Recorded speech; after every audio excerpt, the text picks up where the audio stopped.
So with these four main logic gates, we can add binary numbers.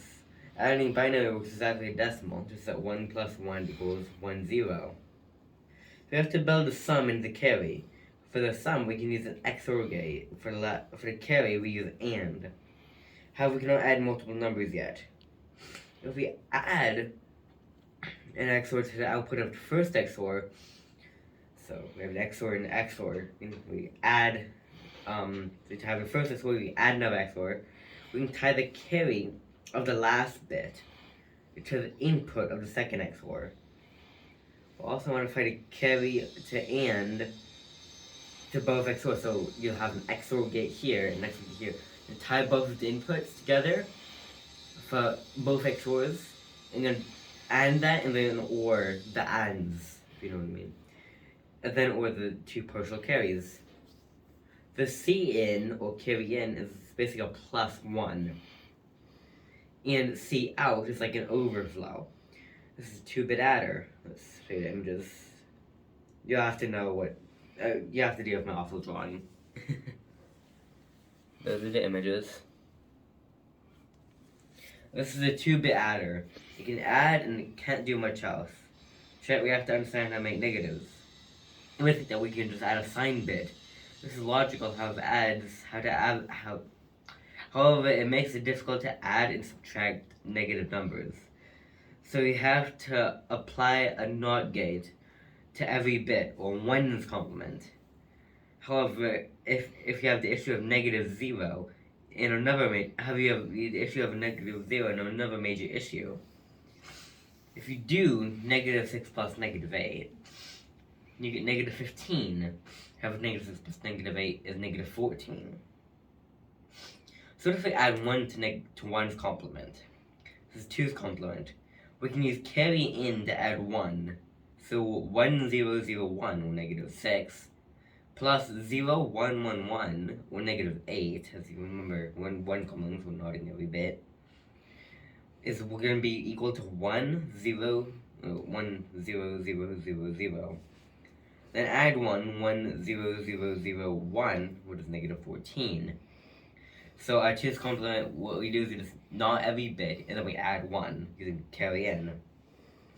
As a side note, 1's complement and 2's complement keep the sign bit as a carry out, so carry out will be a sign bit.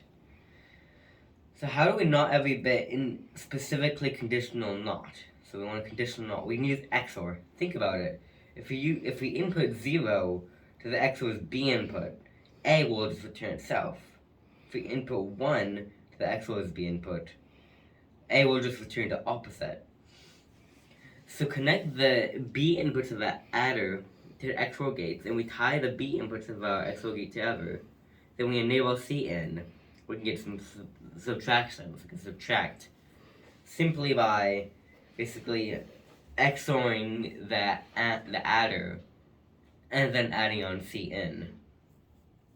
So now to add and subtract, we can add on logic gates. Let's add XOR and an OR on the side. Add a conditional buffer to the end of our adder outputs, XOR outputs, and OR outputs. And then connect the A and B inputs of each logic gate and the adder to each other. As shown in this diagram, all we need to do is we just need to basically have these, then we can conditional buffer. We're going to connect the outputs, that's okay. So it's not too complicated. So basically all we've done is made an arithmetic and logic unit, or ALU. ALU, what it does is basically, it does multiple arithmetic, so adding, subtracting, sometimes multiplication. We'll also do floating point in one of the later videos, or talk about it at least, and I can actually learn how it works specifically. And we're also gonna, and with the ALU we can also do logical operations, so and XOR and OR, and sometimes not. There was one thing I did forget to include in my script, is shift right. Shift right allows you to divide by 2. So what it does, it takes every bit, it shifts it to the right by 1 bit, or multiple bits, and it will add a 0 to the beginning. So let's say it's 1, 0, 1, 0. That will become 0, 0, 1, 0. No. So let's do 5, which is 1, 0, 1.